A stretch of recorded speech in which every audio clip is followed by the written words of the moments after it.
I'm Vasiliy. I'm Vasiliy Lebedev, and today I'm going to present this lecture to you. Basically, that's an opening that every lecture begins with.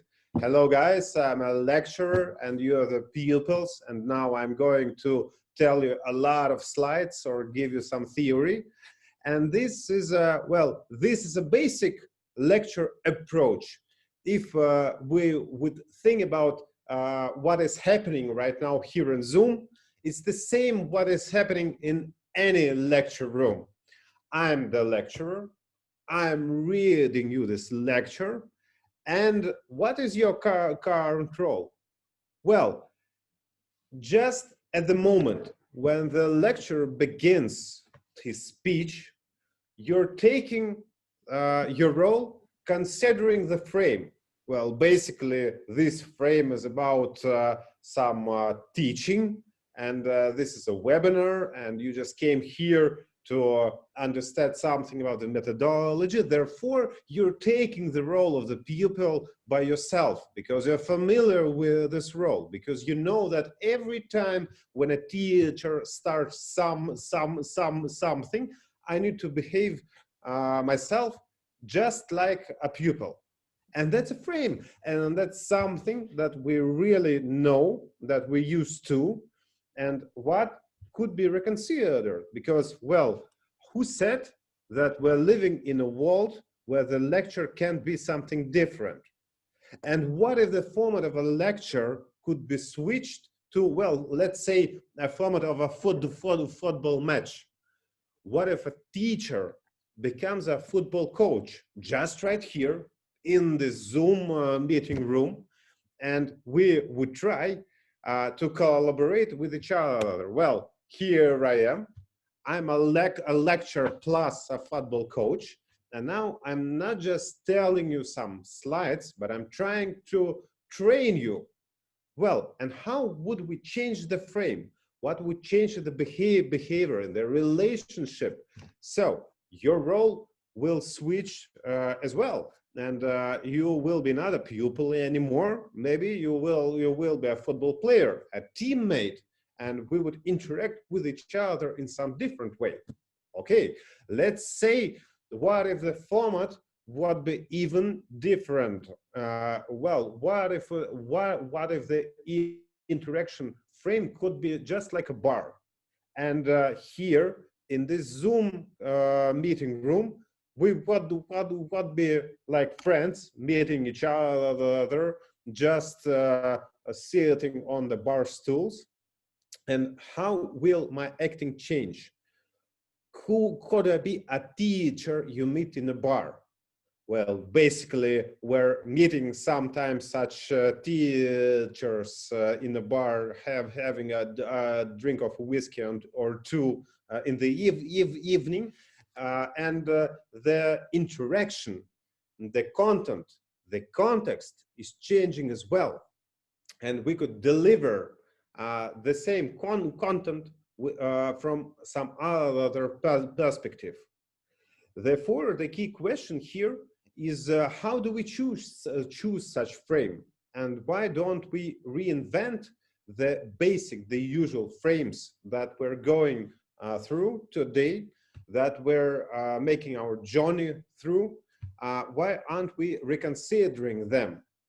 And several services are facing this problem right now, because they're in a very red ocean. They're competing to each other in terms of the quality of their service, and they're looking for some additional frame, for some additional role to interact with.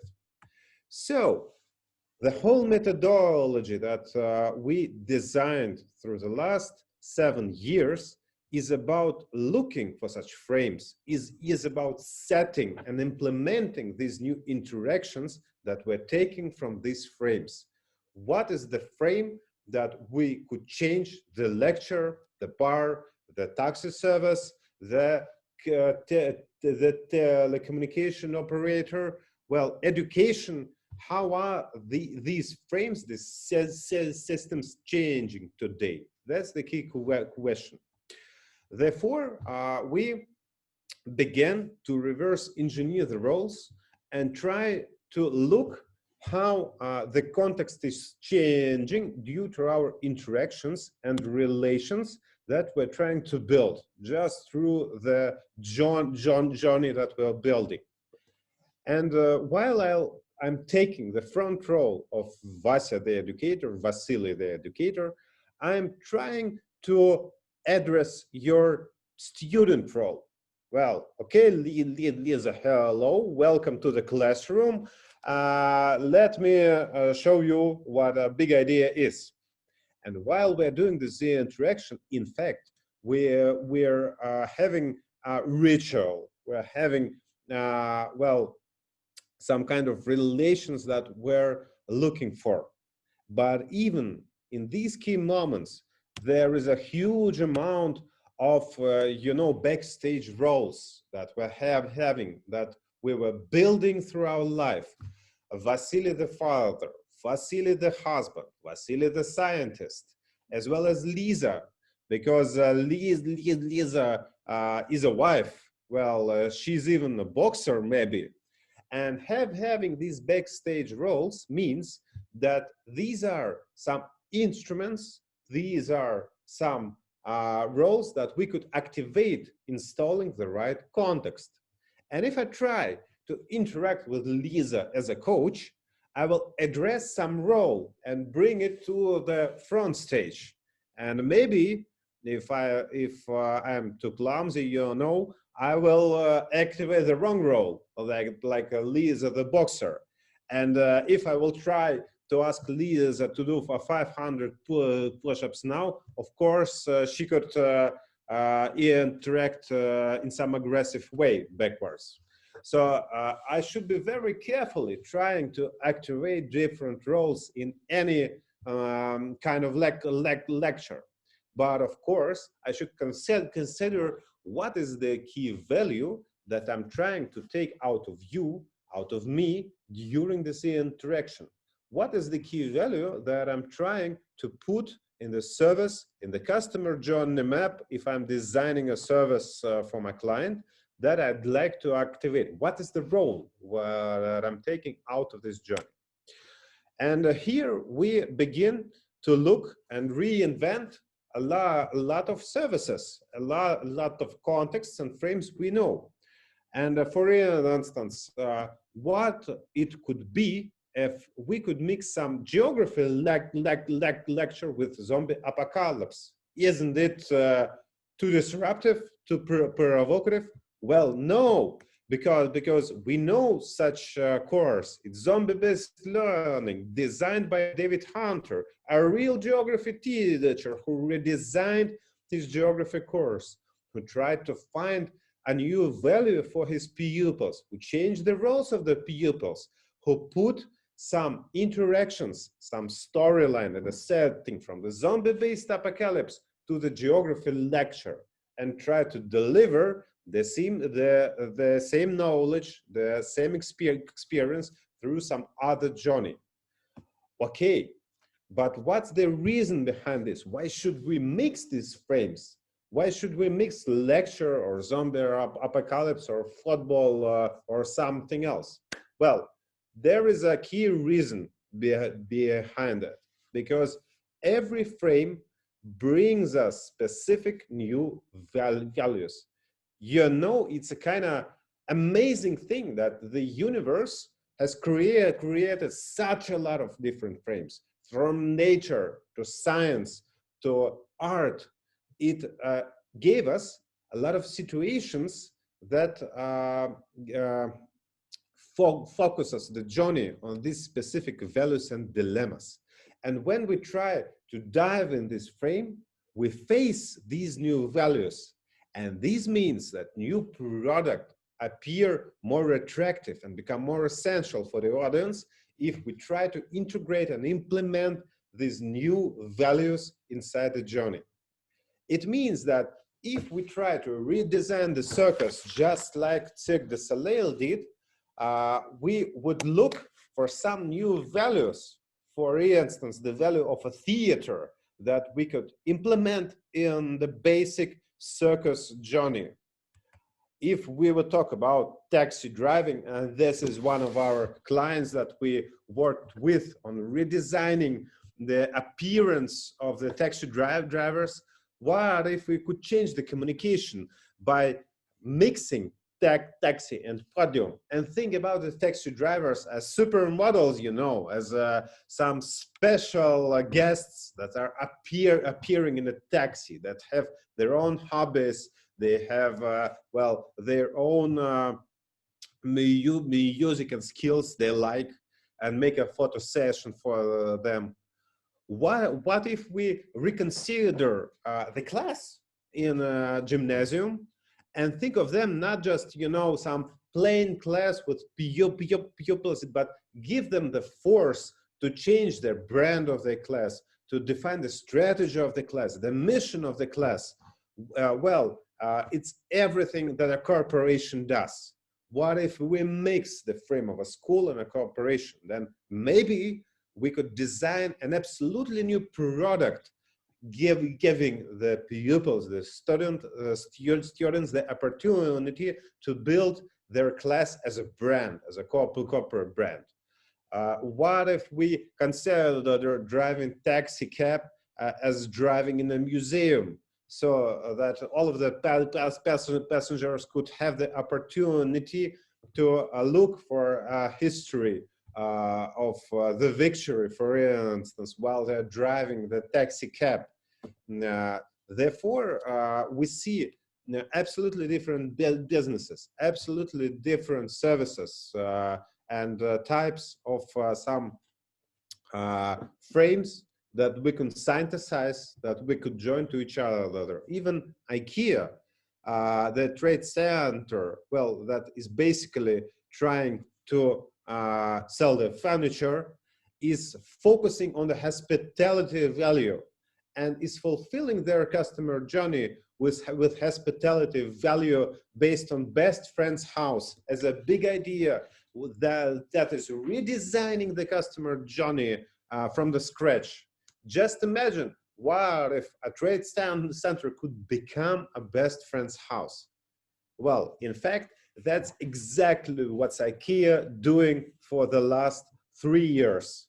They're redesigning every single step of their customer journey map to make this transformation from just a plain trade center to a place, to a friend's place where you could do things that you could do in friend's place. And I will show, I will show you how they're doing that just in a few slides. Well, just to answer the theme of the webinar, of course, what's the difference with design thinking, and what was the reason why we had to develop such a methodological approach? Well, the key reason is that when we began to work with all the design thinking methods, we understood that it really helps us to make the products fit more to human needs.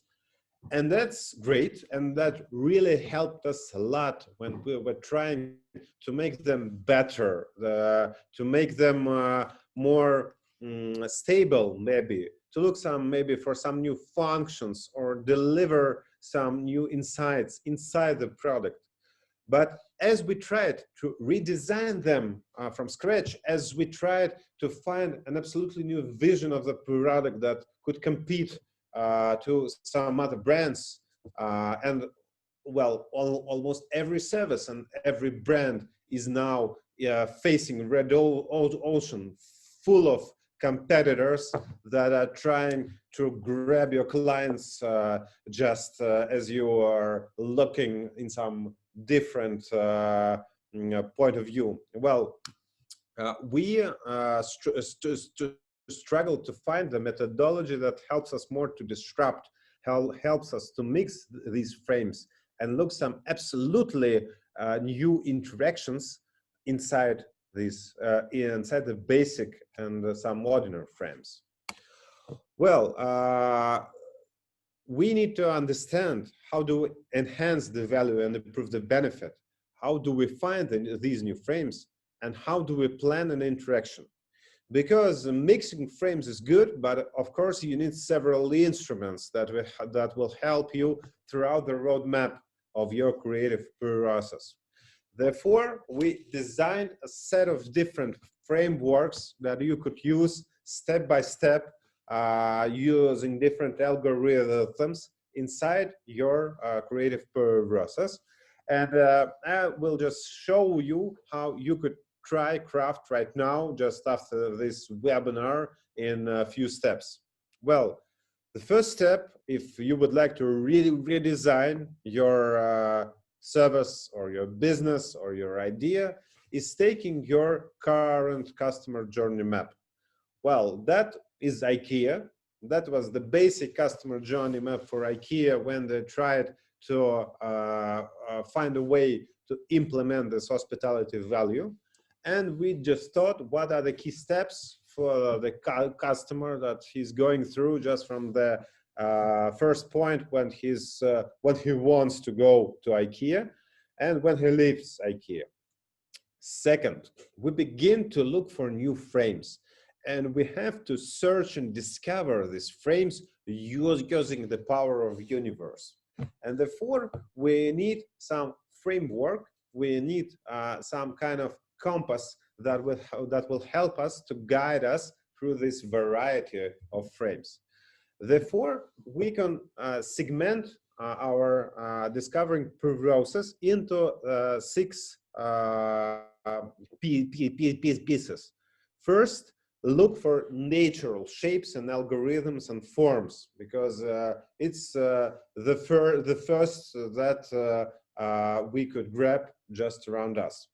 Second, look for some ceremonies and rituals that basically we're doing as frames and facing as frames. It's birthdays, it's funerals, it's meeting the sun, etc., etc. Third, look for artistic works, because we designed as humanity, we have designed a lot of different poems and some storytelling artifacts that could be used as frames as well. Fourth, use professional events. Look for the police chasing, I don't know, some bandits. Look for the firefighters saving the lives, etc., etc. Professional events give us basically a lot of understanding how these social forms, social professionals forms and frames work. Fifth, take the historic events. Look for some events and some happenings that did have place in the past. Well, how did Columbus open America? How did Magellan did go through the world's equator, etc., etc. And sixth, look for basic social structures: banking, shopping, hairdressing, etc., etc. So all of this gives you some point of view on the frames that you could use to implement into your ordinary structure, and try to extract these key values out of these frames to put them just in your customer journey map. Just think about what gives you, what value gives you going through a museum. Well, it gives you the value of appreciating art. What gives you the zombie apocalypse frame? Well, in fact, surviving in zombie apocalypse gives you the value of managing resources. What gives you the frame of football play? Well, it gives you the value of teamwork, of course. And whenever you're trying to build or to manage your educational course, and for instance, if you're lacking some teamwork skills, try to look at different sports, because there is a lot of findings that help you to drive the teamwork values, of course. So, and next, put the values inside your customer journey map. For instance, if we would re-engineer this customer journey map, what IKEA in fact did, we would think about the parking lot. What if the parking lot would be a museum? What if kids' playground would be a football field? What should we change? What should we add there for it to bring this particular value? And of course, add some utility here to find what interactions, what special values and rational values could be grown in this frame, because wherever we're trying to look at the actor as a social actor, we're working with the social resources we have.